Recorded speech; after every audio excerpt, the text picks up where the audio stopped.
Hi hello నమస్తే, నేను Krishnanjaneyulu. YS Jaganmohan Reddy 2.0 మామూలుగా ఉండదు అని అధికార పక్షానికి హెచ్చరికలు జారీ చేస్తూనే తన కార్యకర్తలకి ఒక భరోసా ఇస్తున్నాడు జగన్మోహన్ రెడ్డి. నేను అధికారంలో ఉన్నప్పుడు కార్యకర్తలను విస్మరించాను, ప్రజల కోసం పనిచేశాను. ఇప్పుడు మాత్రం కార్యకర్తల కోసం ఖచ్చితంగా పనిచేస్తాను, మీరు నన్ను నమ్మండి. ఇంకో 4.5 సంవత్సరాల కింద మనము కళ్ళు మూసుకుంటే నెక్స్ట్ ఎన్నికల్లో మళ్ళీ గెలుస్తాం, 30 ఏళ్ళు ఉంటాం అని చెప్తున్నాడు. ఇంకా ఏం చెప్తున్నా అంటే 2029లో ఎన్నికలని అనుకోవాల్సిన పని లేదు. జమిలీ ఎన్నికలు రావచ్చు, 2027లోనే రావచ్చు, మధ్యలోనే ఎన్నికలు రావచ్చు. కాబట్టి ఇప్పుడు ఎన్నికలు వచ్చినా సరే మనం గెలుస్తాం, మీరు అధైర్యపడొద్దు, భయపడొద్దు, మీరు నాతో ఉండండి అని చెప్తున్నాడు. అయితే జగన్మోహన్ రెడ్డి ఒక్క అంశాన్ని గమనించాలి. అసలు జగన్మోహన్ రెడ్డి కార్యకర్తలు ఎందుకు దూరం అయ్యారు? ఒక మాట అన్నాడు జగన్మోహన్ రెడ్డి ప్రెస్ కాన్ఫరెన్స్లో, పార్టీ మళ్ళీ బతికిద్ది అనేటువంటి విధంగా మాట్లాడాడు. అంటే పార్టీ రాజకీయంగా అయితే చచ్చిపోయింది. ఎన్నికలు 2024 ఎన్నికలు ఎందుకు చచ్చిపోయింది? 151 నుంచి 175కి వెళ్ళాలనుకున్నాడు జగన్మోహన్ రెడ్డి. ఈ 151లో మధ్యలో 5/11 మిగిలింది. మరి ఎంత చావు దెబ్బ తగలటానికి కారణం ఏంటి? ఖచ్చితంగా జగన్మోహన్ రెడ్డి కార్యకర్తలను విస్మరించటమే. 5 ఏళ్లలో జగన్మోహన్ రెడ్డి మంత్రులను విస్మరించాడు, ఎంపీలను విస్మరించాడు, ఎమ్మెల్యేలను విస్మరించాడు, తన ఇష్టారీతిగా వ్యవహరించాడు పాలన విషయంలో. తన చుట్టూ ఉన్నటువంటి ఒక 5 నేతలు, పెద్దిరెడ్డి రామచంద్రారెడ్డి, వైవి సుబ్బారెడ్డి, విజయసాయిరెడ్డి, సజ్జల రామకృష్ణారెడ్డి, ఇంకా ఉంటే మిథున్ రెడ్డి, వీళ్ళు తప్ప జగన్మోహన్ రెడ్డికి ఎవరు కనపడలా. అసలు కార్యకర్తలతో, నాయకులతో పని లేదు, వాళ్ళ పార్టీ నాయకులతో, కార్యకర్తలతో పని లేదు, ఎవరితో పని లేదు. ఏమనుకున్నాడు? నేను బటన్ నొక్కుతున్నాను, జనానికి డబ్బులు వెళ్ళిపోతున్నాయి, ఏదైనా ఉంటే వాళ్ళని పంచడానికి, స్కీములు పంచడానికి వాలంటీర్లు ఉన్నారు. ఈ కార్యకర్తలతో నాకు పని ఏముంది, జనం నాకు ఓట్లు వేస్తే నేను గెలిచేస్తాను అనుకున్నాడు. ఇది రాజకీయాల్లో కుదిరేటువంటి వ్యవహారం అయితే కాదు. అది అర్థం అవడానికి ఇప్పుడు నిన్నట్లు పట్టింది జగన్మోహన్ రెడ్డికి. పోనీ జగన్మోహన్ రెడ్డి ఇప్పుడు మీరు నన్ను నమ్మండి రండి అని అంటే కార్యకర్తలు వస్తారా? కార్యకర్తలు అసలు దూరం అయ్యారు ఆయనకి, ఇప్పుడు రమ్మని అడిగితే వస్తారా? దూరం అయ్యారంటే ఖచ్చితంగా దూరం అయ్యారని చెప్పవచ్చు. 2024 ఎన్నికల్లో ఎంత ఘోరమైనటువంటి ఓటమికి ప్రజలైతే జగన్మోహన్ రెడ్డి వెనకాల ఉన్నారు. 40% ఓట్లు వచ్చాయి. ఎందుకు? 3 పార్టీలు కలిసినా సరే, తెలుగుదేశం, జనసేన, బీజేపీ కూటమి కలిసినా సరే 40% మంది ప్రజలు జగన్మోహన్ రెడ్డితో ఉన్నారు.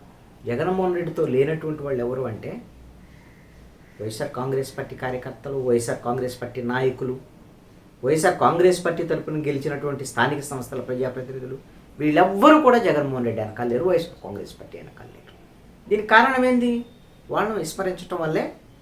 మేము లేకుండా నువ్వు ఎలా గెలుస్తావు చూద్దాం జగన్మోహన్ రెడ్డి అని కొంతమంది నిరసన వ్యక్తం చేసినటువంటి వాళ్ళు, వేరే పార్టీలోకి వెళ్ళినటువంటి వాళ్ళు, గెలిస్తే చూద్దాంలే, మనకెందుకు, మనకి లేనిపోయిన సమస్యలు, మనల్ని ఏమైనా పట్టించుకున్నాడే గెలిచినప్పుడైనా వాళ్ళు వదిలేసినటువంటి వాళ్ళు, కాడు వదిలేసినటువంటి ఇలాంటి వాళ్ళు. దీంతో జగన్మోహన్ రెడ్డి ఓడిపోయారు. మరి ఇప్పుడు జగన్మోహన్ రెడ్డి పిలిస్తే వస్తారు. అసలు జగన్మోహన్ రెడ్డి కోసము కార్యకర్తలు 2011లో వైఎస్ఆర్ కాంగ్రెస్ పార్టీ పెడితే, ఆయన కాంగ్రెస్ నుంచి బయటకు వచ్చి వైసీపీ పెడితే 2014 ఎన్నికల వరకు పనిచేశారుగా, 3 ఏళ్ల పాటు. 14 ఎన్నికల్లో అధికారంలోకి రాలే. 2014 నుంచి 19 వరకు మళ్ళీ 5 ఏళ్ళు, అంటే 8 ఏళ్ల పాటు పనిచేసిన తర్వాత అధికారంలోకి వచ్చాడు జగన్మోహన్ రెడ్డి. ఆయన ముఖ్యమంత్రి అయ్యాడు.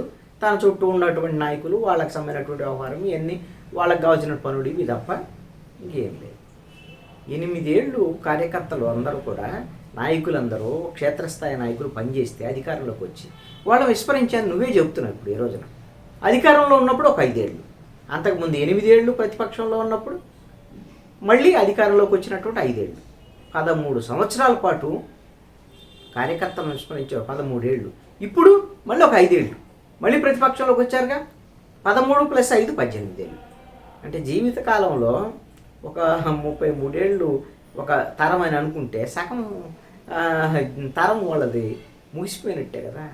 18 ఏళ్ళు అంటే సామాన్యమైన విషయం కాదు. ఒక నాయకుడికి పార్టీ కోసమో కార్యకర్త పార్టీ కోసం పనిచేస్తూ వాడు ఆర్థికంగా అదేవిధంగా సొసైటీ పరంగా అన్ని విధాలుగా నలిగిపోతాడు, కుంగిపోతాడు.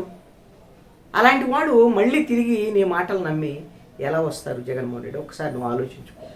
కార్యకర్తలకు నువ్వు ఈ విధంగా ఏదో మనం వచ్చేస్తాం, 30 ఏళ్ళు మనమే ఉంటాం అని నువ్వు భయపడొద్దు ఇదని చెప్తే, నువ్వు నెక్స్ట్ ఇచ్చేటువంటి ప్రభుత్వం వచ్చినంత మాత్రం నువ్వు ఏ భరోసా ఇస్తావు ఏంటి అనేది కూడా క్లారిటీ లేనటువంటి పరిస్థితి. సరే, అసలు ఈ 4.5 ఏళ్ళు వాళ్ళు అసలు ఎన్ని కేసులు భరించాలి, ఎన్ని దాడులు భరించాలి, చావు బతుకుల సమస్యలు ఈ రోజున దాడులకు సంబంధించి. నీదేముంది జగన్మోహన్ రెడ్డి, 2-3 రోజులు ఆంధ్రప్రదేశ్లో ఉంటున్నాం, మిగతా 3-4 రోజులు బెంగళూరు ఇంటికి వెళ్ళిపోతున్నాం. బెంగళూరుకి ఎందుకు వెళ్తున్నారు జగన్మోహన్ రెడ్డి? భయపడే, దాంట్లో ఎటువంటి సందేహం లేదు. భయపడటం అంటే తాడేపల్లికి సంబంధించినటువంటి ఇంట్లో ఉంటే ఈ ప్రభుత్వం వైపు నుంచి అధికారుల నిఘా ఉంటుంది, ఆయనతో ఎవరెవరు కలుస్తున్నారు ఏంటి ఇవన్నీ నిఘాలు ఉంటాయి. ఒకసారి ఆ ఇంటి మీదకి దాడికి వచ్చేవాళ్ళు నిరసన తెలియదు ఎన్ని బ్యాచ్ ఈ మధ్యకాలంలో చాలా చూసాం. తాడేపల్లి ఇంటి మీదకి వెళ్ళినటువంటి వాళ్ళు చాలా సందర్భాలు ఇలా. ఎందుకంటే ఇవేమి జగన్మోహన్ రెడ్డికి కోసం ఏమి జరిగేటువంటి అంశాలు కాదు. గతంలో చంద్రబాబు నాయుడు ఇంటి మీద ఇలానే దాడులు జరిగినాయి. వైఎస్ఆర్ కాంగ్రెస్ పార్టీ ప్రభుత్వాలు, తెలుగుదేశం పార్టీ ఆఫీసు మీద దాడులు జరిగాయి, కేసులు వ్యవహారము ఇవన్నీ. అప్పుడు కూడా తెలుగుదేశము ప్రతిపక్షంలో ఉన్నప్పుడు చంద్రబాబు నాయుడు నారా లోకేష్ కూడా వారంలో 2-3 రోజులు హైదరాబాద్లో గడిపారు. వాళ్ళకే భయమే ఆ రోజున. అంటే అధికారంలో ఉండేవాడేమో ఇష్టారాజ్యంగా వ్యవహరించడం, ప్రతిపక్షంలో ఉండేవాళ్ళు భయకంపితులు అవటం, ప్రజల తరఫున మాట్లాడేటువంటి పరిస్థితి కూడా భయపడటం, రాష్ట్రంలో ఉండలేనటువంటి పరిస్థితి. ఇది ఏ ప్రభుత్వం ఉన్నా ఇలానే జరుగుతుంది. మరి ఇట్లా జగన్మోహన్ రెడ్డే భయపడి వెళ్ళిపోతుంటే బెంగళూరుకి, మరి నువ్వు ఫేస్బుక్లో ఒక పోస్ట్ పెడితే నువ్వు వైఎస్ఆర్ కాంగ్రెస్ పార్టీ వాళ్ళు అసలు ఈ 7-8 సంవత్సరాల్లో నువ్వు ఏ పోస్టులు పెట్టాడు ఏంటి మొత్తం వెలికి తీసి వాళ్ళ మీద కేసులు పెడతాడు, దాడులు చేసేటువంటి పరిస్థితి ఉంటే. మరి వాళ్ళని కాపాడటానికి నువ్వు పార్టీ తరపున చేసేటువంటి కార్యక్రమాలు ఏంటి? లీగల్ సెల్ ఏదో ప్రయత్నం చేస్తున్నానంటే ఎంతో బలహీనంగా ఉంది. ఎవడి మీద దాడిని జరిగిన తర్వాత లేదా చచ్చిపోయిన తర్వాత వెళ్ళి జగన్మోహన్ రెడ్డి పరామర్శించడం అయితే జరుగుతుంది. అసలు ముందు వాళ్ళు తట్టుకొని నిలబడాలి కదా.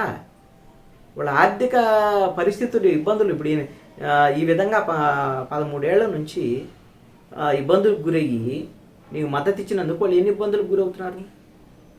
మరి ఈ పరిస్థితుల్లో జగన్మోహన్ రెడ్డి పిలిచినట్టుగా మీరు అందరూ వచ్చేయండి, మీరు నాకు నెక్స్ట్ మీరు అందరూ వస్తే నేను ముఖ్యమంత్రి అయిపోతాను, నేను తర్వాత మీకేదో చేస్తానని చెప్తున్నాడు. మరి ఈ విషయంలో కొంత సిన్సియారిటీ, కార్యకర్తలతో మాట్లాడేటువంటి క్రమంలో నిజాయితీగా ఒక సమీక్ష చేసుకొని జరిగినటువంటి తప్పుల్ని కార్యకర్తల సమక్షంలోనే, మీడియా సమక్షంలో అంగీకరించాల్సినటువంటి అవసరం లేదు.